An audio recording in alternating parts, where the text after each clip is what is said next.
A'udhu billahi minash shaitanir rajim. Bismillahir rahmanir rahim. Assalamu alaikum wa rahmatullahi wa barakatuh.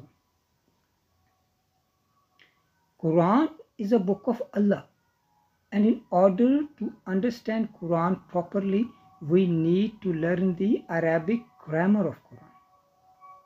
The Holy Prophet Muhammad sallallahu alayhi wa alihi wasallam said, "The best among you are those who learn Quran and teach it to the others." And it's the blessing of Allah that Allah has given us the ability and the opportunity to learn the Arabic grammar of Quran. Haza min fazli Rabbi. Alhamdulillah, alhamdulillah, alhamdulillah. So today we will study, inshallah, root letters, and today's root letters are Mim, Ain and Nun. Allahu Akbar. The number of words in Quran with root letters Mim, Ain and Nun are 1.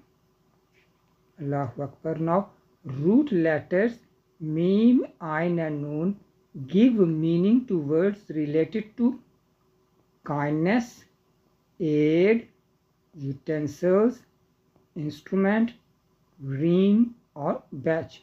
Or we can say the same thing in a different way, that words with root letters Mim, Ain and Nun will have meaning related to kindness, aid, utensils, instrument, ring or badge.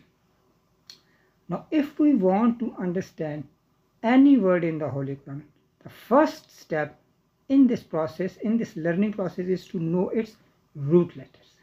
That's the end of this lesson. Alhamdulillah, alhamdulillah, alhamdulillah.